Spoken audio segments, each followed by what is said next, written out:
Assez funérailles. Une millionnaire révèle un secret étonnant en demandant à un garçon des rues. Les portes de telle église Saint-Sulpice s'ouvrent alors que la lumière de tel après-midi filtre à travers les vitraux, projetant des éclats de couleurs sur le sol de marbre. En ce jour marqué par la tristesse, la richesse et le pouvoir se sont rassemblés pour faire leurs adieux à Geneviève, cette héritière dont le nom résonne à travers les plus grands salons de Paris. À 75 ans, elle a toujours été l'incarnation de l'élégance, entourée de bijoux scintillants et de robes d'haute couture, mais peu savait la profondeur des dénivellations qu'elle avait creusées entre elle et ceux qu'elle méprisait. Et la cérémonie commençait, enveloppée d'un silence lourd, alors qu'un prêtre s'avançait, prononçant des mots vides sur une vie pleine de succès. Au milieu des dignitaires en noir, une silhouette fracassante émerge. Samir, un garçon des rues de 12 ans aux yeux vifs, était là, son cœur battant la chamade, un visage marqué par le contraste brutal entre son quotidien difficile et l'opulence qui l'entourait. Il avait traîné dans ce quartier pour observer, aspirer, rêver. Les murmures derrière lui rappelaient son statut, mais il ne voulait qu'une chose, rendre sa mère fière. Lorsque le prêtre éclaircit la voix pour parler de la fortune de Geneviève, quelque chose se brisa dans le cœur de Samir. C'était comme si le temps s'était arrêté. Tout à coup, la voix de Geneviève résonna haut et fort. « Samir, viens ici. » Le frisson parcourut l'assemblée. Son appel, inattendu, attirait tous les regards vers le jeune garçon, qui s'avançait timidement, ébloui et nerveux. Dans un souffle, Geneviève s'inclina vers lui, son regard brillant de sincérité. « Je vais te confier un secret, » murmura-t-elle, tandis que son souffle devenait plus léger. « Ma fortune, elle ne m'appartient pas vraiment. Un jour, je t'ai vu, et j'y ai compris que tout cela devait servir à quelque chose de plus grand. » Une onde de choc parcourut les rangs, tandis que Samir, abasourdi, restait là, la bouche légèrement ouverte. « J'ai rempli un coffre caché dans un vieux parc à Paris. Je veux que tu le prennes, toi et ceux qui ont besoin de cette aide. » À ce moment, l'église se tint dans un silence mortel, comme si le temps s'était figé. Les murmures accablants des invités se turent, remplaçant le cliquetis des bijoux et le rustle des étoffes. Des regards d'incrédulité mêlés d'étonnement s'échangeaient. Avant de continuer, je dois vous avertir de quelque chose d'important qui se passe. YouTube a fait des changements dans le système et beaucoup de personnes perdent les notifications des chaînes qu'elles suivent. Si vous aimez le contenu, cliquez sur la clochette et marquez « Toutes les notifications » pour ne pas rater les prochaines vidéos. Et si vous pouvez laisser un like, ça m'aide énormément avec la portée sérieusement. Ça fait la différence. Ah, dites-moi dans les commentaires d'où vous regardez. J'ai toujours la curiosité de savoir qui est de l'autre côté de l'écran. Maintenant continuons. Alors que sa voix faiblissait, un homme d'affaires influe se leva, son visage sévère illuminé par un mélange d'opportunisme et d'indignation. Cet argent devrait revenir à la famille de Geneviève, et non à un enfant des rues. Les murmures de désapprobation s'élevèrent, transformant la tension en un orage d'émotions contradictoires. Samir, les mains tremblantes, devait faire un choix impossible. Accepterait-il cet héritage, avec la responsabilité de changer des vies, alors même qu'il n'avait jamais connu un tel luxe? Ou céderait-il à la pression des élites, protégeant un héritage détaché et indifférent? Dans ce tourbillon des émotions, sa poitrine se serra, et la question résonna à travers son esprit. Que signifie vraiment l'héritage? Comment redéfinir la richesse si ceux qui reçoivent ne possèdent pas l'intégrité de la voir comme un outil de changement?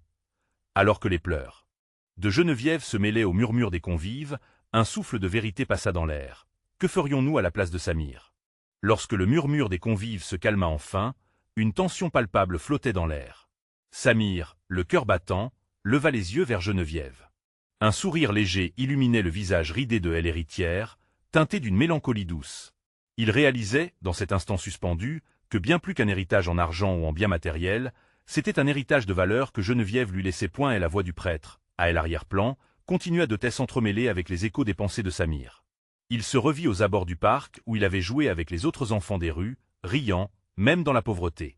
Cet endroit, il le connaissait par cœur, mais un coffre caché, contenant peut-être un trésor, changeait tout. Et pourtant, il se sentait tiraillé. Pourquoi lui? Ce petit garçon de rien, impuissant face à la fureur des adultes. Je ne sais pas quoi faire. Finit-il par murmurer, sa voix à peine audible, mais suffisante pour que Geneviève l'entende. Écoute, Samir, dit-elle avec fermeté, la véritable richesse, ce n'est pas l'argent. C'est la capacité de faire le bien autour de soi. Si tu fais ce que ton cœur te dit, tu n'iras jamais de travers. Le jeune garçon acquiesça, les larmes aux yeux. Il pouvait presque sentir le poids de la responsabilité sur ses épaules. Mais alors qu'il contemplait ce qui pouvait être, une crainte sourde le paralysait. Les visages arrogants face à lui, ceux qui avaient l'habitude de contrôler, de posséder, sont-ils prêts à voir un enfant des rues changer le cours des choses? Un autre homme se leva, cette fois-ci une femme, une connaissance de Geneviève, qui s'inquiéta. Pensez-vous vraiment qu'un enfant puisse gérer une telle fortune? Ce n'est pas un jeu, la vie des autres est en jeu ici. Les murmures de la foule redoublèrent d'intensités. Des mots tels que irresponsable et indigne flottaient, lourds et accablants. Samir sentit son cœur se serrer encore plus. L'espoir d'un meilleur avenir se heurtait à la dure réalité de l'incompréhension. Je ne veux pas d'eux, dit finalement Samir, sa voix croissante en assurance. Je veux que cet héritage serve ceux qui en ont besoin. Je veux aider. Je veux être comme Geneviève, pas pour l'argent, mais pour faire une vraie différence. Les murmures se turent, comme aspirés par la détermination dans son regard. Quelque chose changeait. À ce moment, dans cet espace sacré, Samir comprit à quel point l'opinion des autres ne devait pas dicter son destin. La cérémonie se poursuivit, mais le jeune garçon se rendit compte qu'il était devenu le centre de l'attention. Le prêtre, les dignitaires, même ceux qui l'avaient jugé, voyaient en lui quelque chose d'unique. Peut-être était-ce ce mélange de courage et de désespoir, ou peut-être simplement l'innocence d'un enfant oscillant au bord d'un abîme. Le mot héritage désormais résonnait différemment dans son esprit. Ce n'était pas qu'un coffre rempli de trésors cachés, mais aussi des espoirs, des rêves et des promesses de changement. En prenant le risque de tourner le dos à ceux qui avaient toujours tout eu, Samir offrait à sa mère et à lui-même une promesse d'un avenir meilleur. Alors que la cérémonie touchait à sa fin, un nouveau chapitre s'écrivait pour lui, un chapitre dont il était le héros. Dans son cœur, une décision était déjà prise. Mais la route serait semée d'embûches. Quand il se retourna pour quitter l'église, un flot d'angoisse et d'excitation l'envahit. Samir avait désormais un chemin, un défi, mais une question persistante l'occupait. Jusqu'où irait-il pour réaliser cette promesse, et quel sacrifice devrait-il faire pour que l'héritage de Geneviève prenne vie? Alors qu'il franchissait le seuil, une ombre passait devant lui, une silhouette familière au loin, observant de loin. Qui était-ce? Était-ce un nouvel allié ou une menace qui le guettait? C'est ce que Samir allait bientôt découvrir. Le cœur de Samir battait la chamade alors qu'il s'éloignait de l'église. L'ombre qui le suivait, glissant silencieusement entre les bâtiments, ne pouvait rien lui inspirer que de l'inquiétude. Il se retourna une fois, mais la silhouette avait disparu, comme un fantôme soudainement englouti par le monde qui l'entourait. L'air était lourd et humide, une promesse de pluie imminente, mais le ciel déjà sombre ne semblait pas plus menaçant que les regards des convives qu'il avait laissés derrière lui. Les mots de Geneviève résonnaient encore dans son esprit. La capacité de faire le bien autour de soi. Oui, c'était ce qu'il avait choisi, n'est-ce pas? Mais cette décision, aussi pleine de bonne volonté soit-elle, l'accompagnait d'un poids qui pressait sur ses épaules. Il devait retourner dans le parc, là où tout avait commencé, là où les rires des enfants résonnaient encore, pour peser le véritable héritage qu'il était sur le point de recevoir. Lorsqu'il atteignit le parc, la tristesse et la joie se mêlaient dans son cœur. Des enfants jouaient à se poursuivre, insouciants, tandis que lui, avec la conscience d'un monde qui lui semblait si lointain, se sentait étranger à cette ambiance paisible. Il avait besoin de parler à quelqu'un, de se confier à un ami, à un mentor. Il repensa à Antoine, un homme qu'il avait rencontré là, un jour de pluie, un homme qui savait écouter et encourager. Samir s'approcha de la vieille balançoire, un endroit qu'il avait toujours aimé, et s'assit. Il inspira profondément, essayant de calmer la tempête qui faisait rage en lui. Mais soudain, une petite voix fit interrompre ses pensées. « Samir !» s'écria une petite fille aux cheveux en bataille, en courant vers lui. C'était Luce, une de ses amies d'enfance. « Qu'est-ce qui se passe? Tu as l'air bizarre. J'ai hérité de quelque chose. Je ne sais pas comment le gérer. J'y ai peur que ça ne change pas les choses pour moi. » Samir hésita, la voix tremblante. Que les autres ne me voient que comme un enfant gâté. Luce le regarda attentivement, sa naïveté contrastant avec l'intensité des mots qu'il venait de prononcer. « Mais tu es toujours Samir. Ton cœur est grand. Tu sais, si tu aides les gens, il n'y a pas de raison pour que ça change. » Son innocent soutien réchauffa son cœur. Elle avait raison. Mais alors, une pensée sombre surgit. Et si des personnes comme cette femme s'interrogeant durant la cérémonie s'approchaient de lui pour lui faire du mal, ou pour le manipuler? Tout cela se chevauchait dans son esprit, tel un enchevêtrement de fils qu'il ne savait comment démêler. Il se leva, déterminé. Je vais parler à Antoine. Peut-être qu'il saura quoi faire. Je vais lui raconter tout cela. Luce sourit, mais une ombre de crainte traversa son regard, comme si elle pouvait également sentir le changement qui se préparait. Promets-moi de ne pas oublier tes amis. Ne deviens pas comme eux, dit-elle, un tremblement dans la voix. L'inquiétude de Luce, elle atteignit profondément. Elle hocha la tête. Je te le promets. Je vais me battre pour garder qui je suis. Ces mots étaient pour lui autant que pour elle. Alors qu'il s'éloignait vers la maison d'Antoine, un frisson d'incertitude parcourut son dos. Quel danger elle attendait, et qui serait prêt à l'aider? Et surtout, pourrait-il réellement faire une différence sans se perdre lui-même en cours de route? La décision de Samir, bien que héroïque, entraînait aussi des conséquences. Serait-il capable d'affronter les vérités cachées de cet héritage et de naviguer dans un monde qui pourrait bien ne pas vouloir de lui? Les ombres se rassemblaient autour de lui, des secrets à dévoiler, des amis à redécouvrir. L'angoisse l'envahissait à chaque pas, mais l'espoir persistait. Peut-être que la clé du changement était à la prochaine rencontre si seulement il pouvait trouver le courage d'y faire face. Et dans cette quête bouleversante, une véritable question se posait. Le pouvoir peut-il être un agent de changement, ou est-il destiné à corrompre? Ceux qui ne savent pas le manier? Les pensées de Samir tourbillonnaient dans sa tête alors qu'il se dirigeait vers la maison d'Antoine. Chaque pas le rapprochait de l'homme sage dont il avait tant besoin. L'inquiétude se mêlait à l'espoir dans sa poitrine, une lutte intérieure intense. Il se demandait si Antoine serait là, comme la dernière fois, prêt à l'écouter et à partager une lumière sur son obscur chemin. La fin de son enfance semblait proche, mais il espérait que la sagesse d'Antoine pourrait l'aider à le traverser sans se briser. En atteignant la petite maison au bout de la ruelle, il frappa à la porte, luttant contre sa nervosité. Il pouvait presque entendre la musique du passé se mêler à l'odeur du café qui émanait de la cuisine, une ode à l'amitié et aux confidences. La porte s'ouvrit lentement, et Antoine apparut, avec son sourire chaleureux et ses yeux pétillants. « Samir, que te amène ici ?» demanda-t-il, avec ce mélange de curiosité et de bienveillance qui le caractérisait. « J'y ai besoin de te parler, Antoine. C'est à propos de l'héritage que j'y ai reçu. Je suis perdu. » Sa voix avait du mal à sortir, trop chargée d'émotions. Antoine l'invita à entrer et il s'assirent à la table. Samir se sentit entouré par une atmosphère familière, presque comme une bulle de protection qui le réchauffait. Il partagea ses pensées, ses craintes et l'angoisse qu'il ressentait face à la responsabilité qui le pesait. « Et que crains-tu le plus ?» demanda Antoine, sa voix douce encourageant Samir à aller plus loin. Et la question résonna profondément en lui. « Je crains de perdre qui je suis. J'y ai peur que cet héritage change la perception des gens à mon égard. Je ne veux pas devenir quelqu'un des autres comme ces riches qui se croient au-dessus des autres. Quelqu'un qui ne voit plus la beauté de la simplicité. » Antoine l'écouta attentivement, ses yeux ne quittant pas ceux de Samir. « Souviens-toi, Samir, la richesse peut faire ressortir ce qu'il y a en toi. Sois un phare, un exemple qui illumine le chemin des autres. Mais si tu as peur, c'est que tu es toujours en contact avec ton cœur. C'est déjà un bon début. » Ces mots apaisèrent légèrement la tempête en lui. Cependant, une autre pensée le paralysait. Mais que se passerait-il si cette richesse attirait des gens malveillants? Si elle me dépouillait de mes vrais amis, de ma vraie vie? Antoine prit un moment avant de répondre. « Tu seras celui que tu choisis d'être, Samir. Avec cette richesse, tu peux être un agent de changement. Au lieu de la craindre, pense à tout le bien que tu pourrais en faire. Pense à Luce et aux autres enfants. Si tu es conscient de ton influence, tu as les clés pour faire briller la lumière ou pour abattre les murs. » Les paroles d'Antoine résonnèrent en lui, une cloche qui sonnait juste à l'oreille de son âme. Peut-être que face à la richesse, il pourrait révéler une force intérieure qu'il ne soupçonnait pas.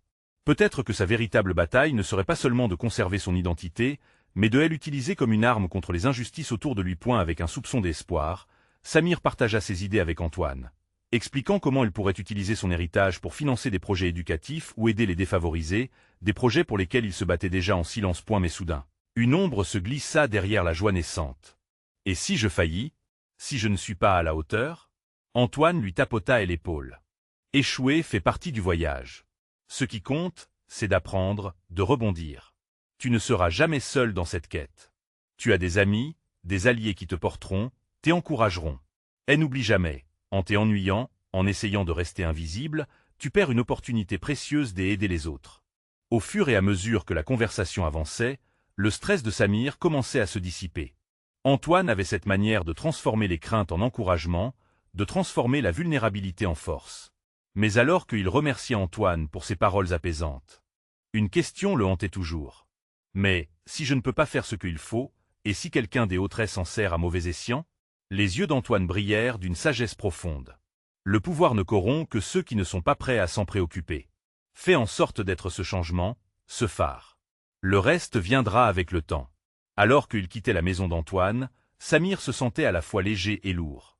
La responsabilité l'accompagnait, mais une nouvelle lumière d'espoir naissait dans son cœur.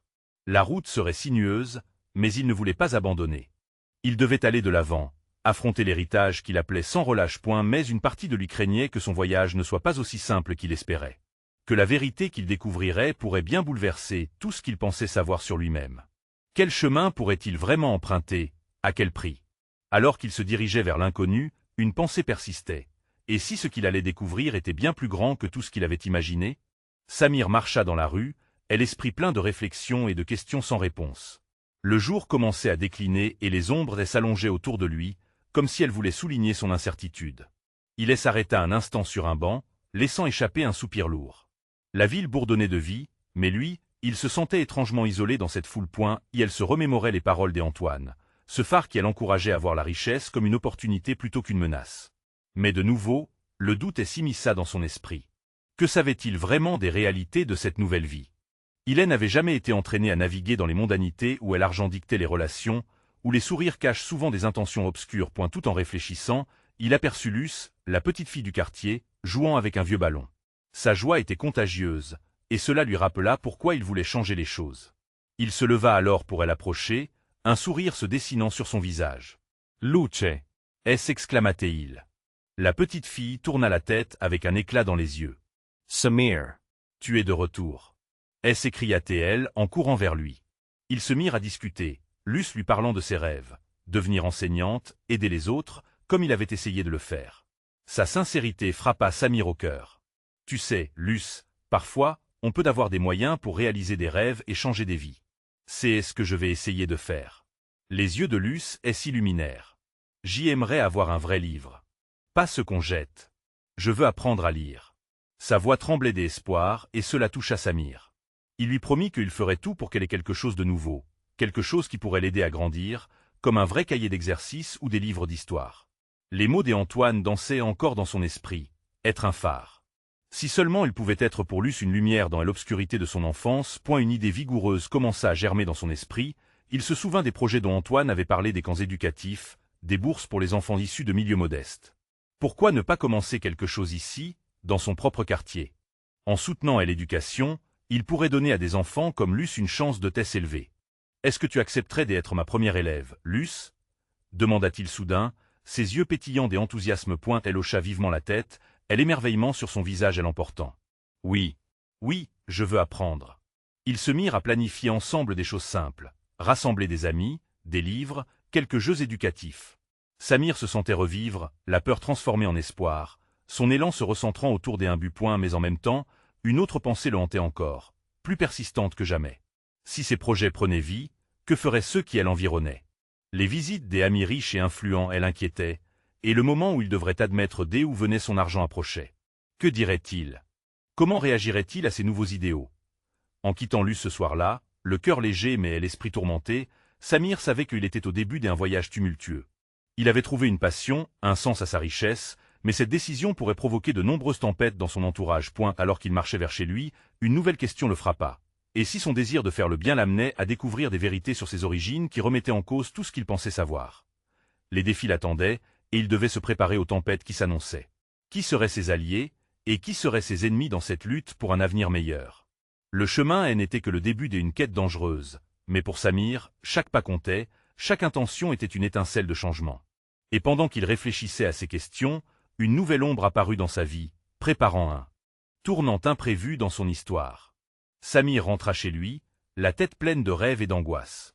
Les lumières de la ville s'étiraient devant lui, créant une toile colorée qui contrastait avec les tourments qui l'habitaient. Il avait pris une décision, mais les conséquences de cette décision le hantaient déjà. Sa richesse ne serait plus un bouclier, mais une source de vulnérabilité. Les visites chez ses amis, leurs histoires de succès et de pouvoir, résonnaient soudainement avec une fausse légèreté.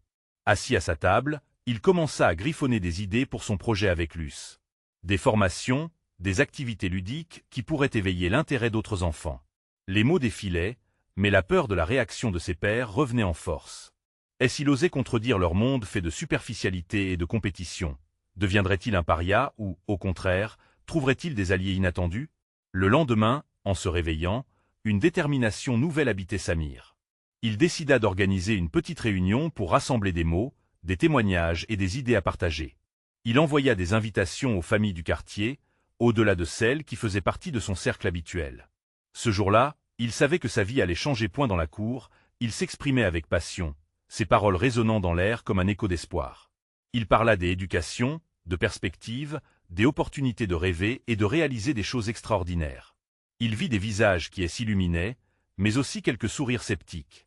Parmi eux, une figure familière émergea, Fanny, une ancienne camarade de classe à lui, bien que leur rapport avait été basé sur des rivalités. Elle l'écoutait, perplexe. À plusieurs reprises, elle avait participé aux dîners huppés et n'avait jamais vraiment cru en l'importance d'une éducation pour tous. Samir, c'est touchant, mais n'es-tu pas éloigné de la réalité? Two as change. Ce projet, c'est bien. Mais as-tu réfléchi à ce que cela pourrait impliquer pour toi? Osa-t-elle dire? Ces mots firent mouche, et Samir comprit qu'un combat intérieur s'était déjà engagé, non seulement en lui, mais également avec ceux qui l'entouraient. Il décida de répondre avec sincérité. Je sais que tout cela semble naïf, mais je ne peux pas rester là, reculant par crainte d'être jugé. Je souhaite véritablement offrir des outils à nos enfants pour qu'ils se battent pour leur avenir. C'est leur droit. Et au fond de moi, je crois que nous pouvons tous en bénéficier. La discussion s'anima, les opinions fusèrent et les visions se confrontèrent. Ce fut un moment intense où chacun assuma les conséquences de son choix de vie. Au fur et à mesure que les conversations prenaient forme, certains admirateurs de ces idées s'élevaient en voix, tandis que des autres, plus réticents, s'opposaient avec véhémence. C'est à ce moment-là qu'un homme entra dans la cour, frappant l'attention de tous. C'était Monsieur Delacroix, un millionnaire connu pour sa fortune, mais surtout pour sa méfiance envers ceux qui aspiraient à faire le bien. Les murmures se mirent à circuler. Que faisait-il ici? Les regards se tournèrent vers lui alors qu'il prenait la parole. Je suis ici pour écouter. Vous parlez de changement, mais êtes-vous prêt à en payer le prix? Ces mots avaient un poids écrasant. Samir sentit que le moment crucial approchait. Delacroix était connu pour réaliser souvent ses promesses dans l'ombre. Mais en s'avançant, Samir réalisait que cet homme pourrait être la clé d'un avenir que lui-même ne pourrait pas encore imaginer. Je suis prêt à risquer. Mais je ne peux pas le faire tout seul. Qui est avec moi? Les murmures redoublèrent d'intensités, la question désormais pendante dans l'air. Que seraient-ils prêts à sacrifier pour voir leurs rêves se réaliser? C'était le début d'un voyage où chacun devrait choisir son camp. Et alors que la tension s'accumulait, une révélation inopinée du passé de Delacroix pourrait bien bouleverser tout ce que Samir pensait. Connaître. Samir observait attentivement Monsieur Delacroix, son visage dur et impassible. Une brise légère passa, comme pour apaiser l'atmosphère électrique qui régnait dans la cour. Son cœur battait la chamade, pris entre l'excitation et l'anxiété. Les regards des voisins étaient figés sur Delacroix, certains implorant une réponse, d'autres défiant ce riche homme de remettre en question leurs idées au point. Delacroix, au lieu de se lancer dans une tirade, se contenta de mesurer chaque participant, un sourire énigmatique sur les lèvres. Sacrifier. Cela requiert de la réflexion, mes jeunes. Je n'ai pas fait fortune en m'engageant dans des projets sans en évaluer l'impact. Dites-moi, quels sont vos sacrifices et quelles en seront les répercussions? Samir était déconcerté. Les mots de Delacroix résonnaient dans sa tête comme un gong accablant. Quel genre de sacrifice attendait-il? Retournerait-il les promesses d'un monde meilleur contre des exigences qu'il ne pouvait pas remplir? Il savait que beaucoup dans la cour aspireraient à une vie meilleure, mais la peur de l'échec les paralysait souvent. Je ne sais pas encore ce que cela implique pour chacun de nous, mais je suis convaincu que si nous faisons cela, ensemble, nous pouvons surmonter tous les obstacles. Déclara Samir, sa voix maintenant ferme, presque un cri d'appel. Son regard se posa sur Fanny. Il pouvait lire son hésitation, sa lutte. Elle avait toujours été brillante, pourtant assise ici, elle semblait fardeau de ses doutes. Fanny se leva lentement, inspirant profondément. Et si nous échouons? Si ce que tu proposes est un rêve trop audacieux? Nous avons tous nos responsabilités, nos vies. Son éclat de voix était tranchant, mais Samir discernait aussi une lueur d'admiration, un élan d'enthousiasme derrière ses paroles. Silence. Le vent sembla s'arrêter alors que les autres prenaient conscience de la gravité des choses. Chaque visage arborait des émotions diverses. Frustration, réflexion, impatience. Le regard de Samir rencontra celui de Delacroix, qui le considérait avec une intensité troublante. Il se mit à hésiter. La réaction de chacun des participants engagerait un nouveau chapitre de leur vie commune, et ce choix ne pouvait plus être questionné. Les mots de Fanny résonnaient en lui, et il comprit à cet instant qu'il ne pouvait plus se permettre d'hésiter. « Voici ce que je propose », annonça Delacroix, sa voix autoritaire brisant le silence pesant. « Je veux voir un plan, une structure. Un projet solide. Si vous souhaitez ma contribution, vous devrez me prouver que vous êtes sérieux. Je vais investir, mais je veux des résultats mesurables. C'est le prix à payer pour le changement. Pensez-y comme un défi. » La tension se transforma en agitation, des murmures emplissant l'air comme des feuilles à l'automne. Samir réalisait, à cet instant, que ses paroles avaient trouvé écho. Certes, il fallait se battre pour cela, mais était-il prêt à affronter les sombres conséquences d'un engagement si profond? D'accord, accepta timidement Fanny, ses prunelles scintillantes de détermination. Si nous y allons, nous devons le faire pour de bon, ensemble. Après tout, notre avenir en dépend. Les autres acquiescèrent, lentement mais sûrement. Samir pouvait sentir l'énergie se renforcer autour d'eux. Unis, ils avaient le pouvoir d'affronter l'inconnu. Pourtant, une question restait en suspens. Ce qu'ils allaient découvrir ensemble serait-il l'illumination tant espérée ou une chape de plomb? Avec cette idée en tête, Delacroix observa le groupe, son sourire s'élargissant, semblant à la fois satisfait et mystérieux. Samir pouvait presque sentir le poids de ses propres rêves se mélanger à l'attente d'un futur incertain. Très bien, alors ce voyage commence ici. S'exclama Samir, et une vague d'enthousiasme se propagea dans la cour. Il percevait une lueur d'espoir, mais aussi une ombre inquiétante. Quel était ce défi auquel il venait de s'engager? Mais alors qu'il s'apprêtait à expliquer les prochaines étapes, un jeune garçon, assis sur un banc à l'écart, interpella le groupe d'une voix timide, brisant l'élan précédent. Et si on n'a même pas de rêve? Que peut-on faire force de rien? Les mots du garçon résonnèrent dans le cœur de chacun. Comment pourrait-il répondre à cette question troublante? C'était désormais l'instant de vérité. Samir savait qu'une décision cruciale s'annonçait, une révélation qui pourrait changer le destin de leur projet à jamais. Samir se redressa, les mots du jeune garçon résonnant dans son esprit comme un tambour menaçant. Que faire quand l'espoir semblait si lointain, que les rêves paraissaient inaccessibles? Ce questionnement viscéral l'assaillait. Fanny, à ses côtés, était désormais animée d'une résolution visible. Il le savait, il devait lui répondre. Peut-être que l'espoir se trouve là où on ne le cherche pas, commença Samir, sa voix s'élevant lentement. Nous avons tous des rêves, parfois enfouis sous le poids de la réalité. Ce n'est pas une question de force, mais de courage à les déterrer. Nous pouvons bâtir quelque chose ensemble, même à partir de rien. Les murmures s'intensifièrent. Delacroix, toujours en retrait, observait, son sourire s'élargit. Samir avait capté leur attention. Son regard se tourna, cette fois, vers le garçon. Et toi, qu'est-ce que tu voudrais que ce monde soit pour toi? Le garçon baissa les yeux, comme si les mots se cachaient sous le banc. Finalement, il murmura, j'aimerais avoir un endroit, comme un jardin, où les enfants pourraient jouer et être heureux, sans les soucis de la vie. À cet instant, Samir comprit que chaque rêve, même le plus fragile, avait sa place. Il s'éclaira. Un jardin. Ça pourrait être un point de départ. Imaginez, un espace de bonheur, des échanges, des entraides. On pourrait l'appeler le jardin des rêves. Ce nom éleva les esprits. Le groupe commença à chuchoter, des images grandissantes de vie et de couleurs jaillissaient dans l'esprit de chacun. Un lieu où les enfants pourraient jouer, un refuge pour les cœurs blessés. Fanny, visiblement touchée, esquissa un sourire. Et nous pourrions nous y réunir, échanger nos idées, nos talents. Kader pourrait même s'occuper des plantes. Le garçon sourit à l'évocation de ce jardin, tandis que Samir sentit une nouvelle énergie circuler parmi eux. Ils avaient entamé un dialogue réel, une promesse d'engagement. Mais l'ombre du défi lancé par Delacroix planait encore. Quelles ressources mettrait-il en œuvre pour rendre tout cela possible? Oui, nous devons en écrire chaque détail, chaque besoin, insista Fanny, un éclat de détermination dans ses yeux. Que faudrait-il? Des graines, des outils, de l'aide et puis, qui nous soutiendrait? Samir s'avança un peu plus, conscient qu'il prenait à présent les rênes. Nous allons commencer par récolter des idées. Il faudra que chacun y mette du sien, même ceux qui pensent qu'ils n'ont rien à offrir. Chaque geste compte. Nous allons établir un plan. Et, surtout, nous devrons aller voir Monsieur Delacroix pour lui faire part de nos avancées. Il a besoin de savoir que nous prenons cela au sérieux. Les visages autour de lui étaient désormais allumés d'une nouvelle lueur. Samir pouvait voir des regards se croiser, une solidarité émergente, comme une toile tissée de promesses. Chaque personne était désormais une pièce essentielle de cette mosaïque. On se retrouve demain alors, pour discuter de tout ça et commencer à rêver ensemble, proposa Fanny, son cœur enjoué point à ces mots, un fervent accord de tête se leva. Samir Surit. Ce qui avait commencé comme une simple rencontre était en train de se transformer en quelque chose de beaucoup plus grand.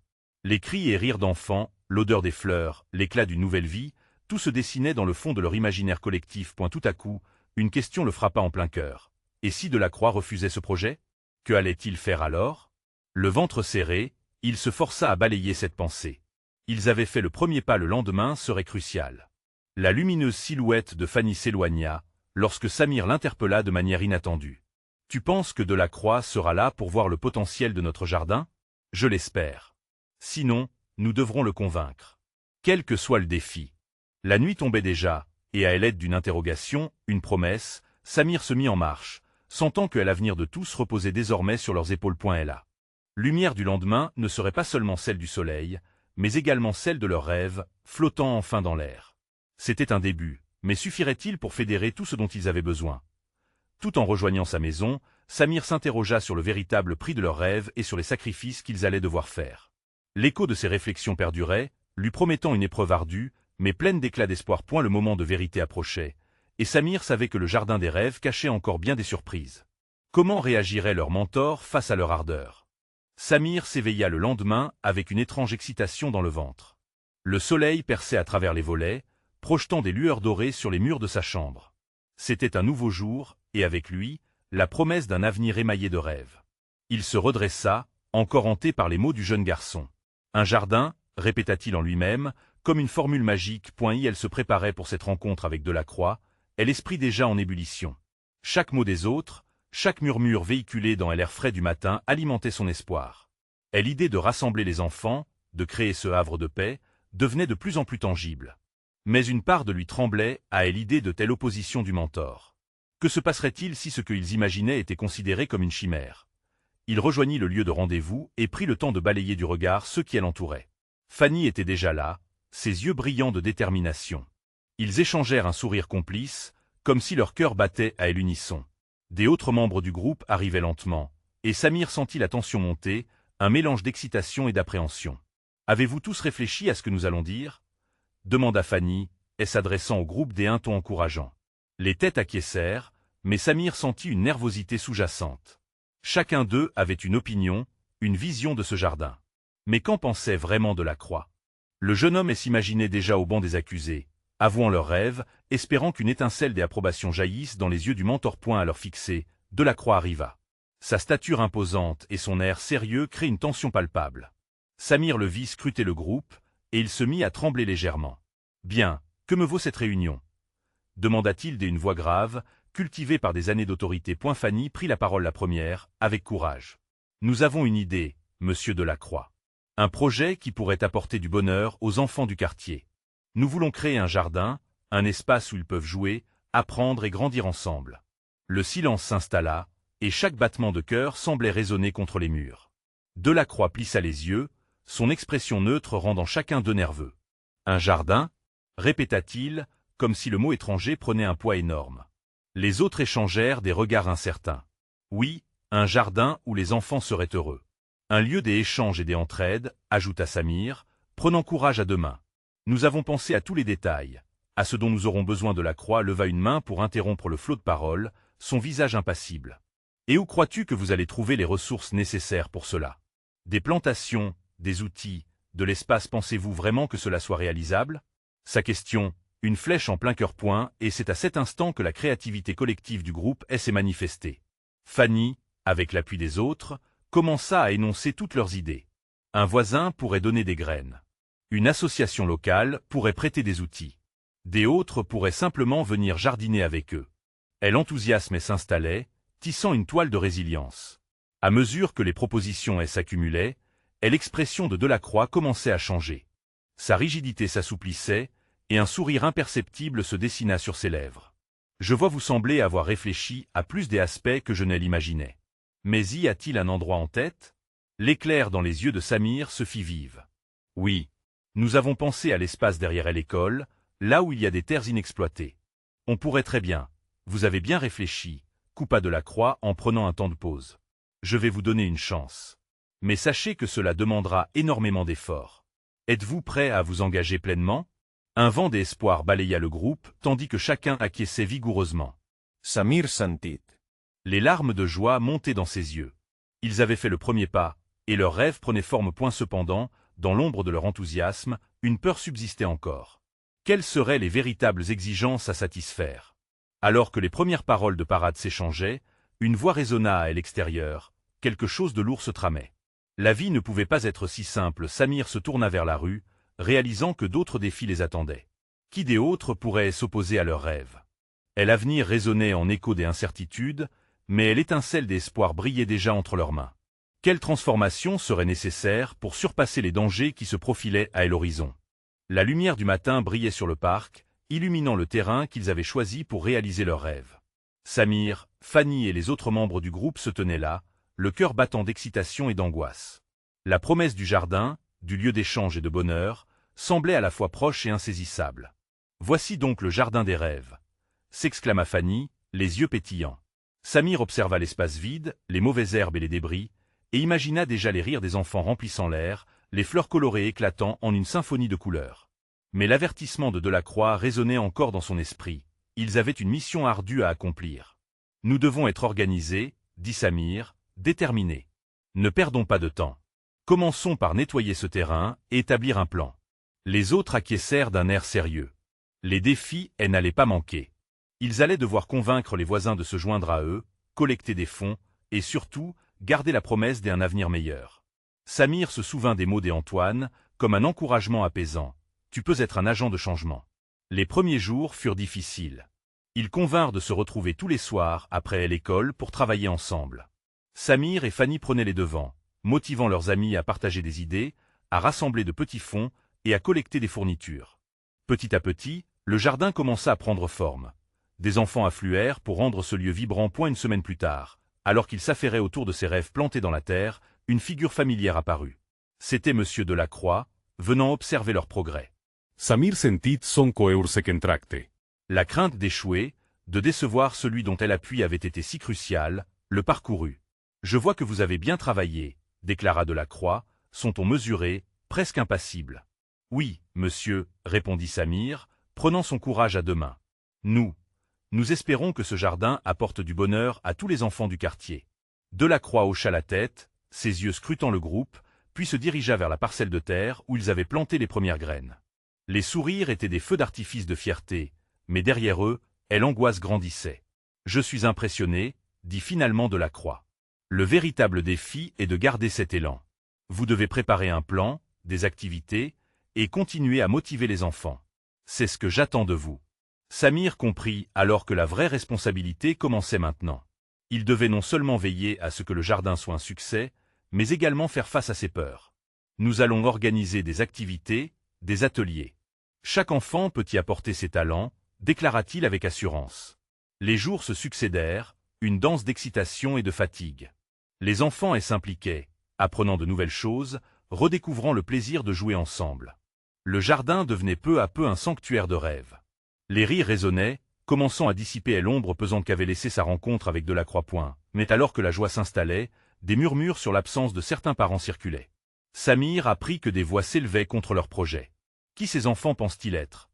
disait-on dans les ruelles, la jalousie grandissant chez quelques voisins. Ce fut une épreuve particulièrement difficile à accepter pour Samir. Comment pouvait-il ne pas comprendre? « Nous devons prouver que notre jardin est pour tout le monde, pas juste pour nous, » confia Fanny avec une lueur de préoccupation dans les yeux. Samir, avec le soutien de tous, remit alors en place une réunion de quartier. Ce fut un moment crucial. La peur dansait au bord de ses pensées, mais la gratitude et la détermination l'emportaient. Le soir de la réunion, une ambiance électrique flottait dans l'air. Leurs voisins, d'abord sceptiques, étaient présents, mais des murmures plus que des encouragements flottaient sur leurs visages. Samir prit la parole. « Nous ne sommes pas ici pour demander votre approbation, mais pour vous montrer ce que nous pouvons réaliser ensemble. » Il se tenait là, le cœur à nu, partageant ce qu'il avait appris, et l'importance de telle entraide et de la solidarité. Ce jardin est pour tous, il incarne l'espoir. Ne le réduisez pas à des rêves impossibles. Regardez ce que vous en avez fait. Les mots touchaient les âmes, attisant l'intérêt et la curiosité. Un murmure parcourut l'assemblée, tandis que certains commençaient à voir au-delà de leurs préjugés. Petit à petit, des sourires des encouragements remplacèrent les regards méfiants. « Je voudrais voir ce jardin », annonça finalement une mère, sa voix émue. « Si cela peut apporter un changement, je suis prête à aider. » La décision d'unir leurs forces emporta la salle. Samir sentait son cœur chavirer. La peur s'effaçait lentement, remplacée par une lueur d'espoir naissante. Ce n'était pas seulement un jardin, mais un lieu de renouveau. Un espace où les enfants pouvaient faire grandir ensemble de précieux souvenirs et apprendre bien plus qu'ils n'auraient pu imaginer. Les jours passèrent, et l'ombre de Delacroix s'atténuait peu à peu. Ils continuèrent à travailler dur, rendant le jardin plus beau et fleurissant chaque jour, tout en gardant l'espoir vivant. Et une soirée, alors que le soleil se couchait sur le jardin, un groupe d'enfants est assis autour de Samir. « Raconte-nous une histoire, Samir. » dirent-ils en chœur, leurs yeux brillants et elle sourit, conscient qu'il était devenu plus que le garçon des rues dont il était issu. Un jour, il y avait une fleur qui avait soif de lumière, commença-t-il, les rires et les cris résonnèrent.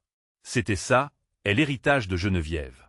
Pas une fortune en argent, mais une promesse d'un avenir meilleur, car ensemble, ils avaient transformé la peur en espoir et les rêves en réalisation. Et là, dans ce jardin des rêves, tout semblait enfin possible. Vous devez vous abonner maintenant pour ne manquer aucune de nos histoires qui redéfinissent le sens de tel héritage. Laissez un like maintenant pour aider à nourrir l'algorithme et à faire briller ce récit auprès de beaucoup plus de monde. Partagez instantanément cette vidéo avec au moins 5 amis qui ont besoin de découvrir cette puissante transformation. Et n'oubliez pas de commenter vos réactions et théories sur la fin, car chaque mot compte pour bâtir notre communauté. C'est le moment de montrer votre soutien.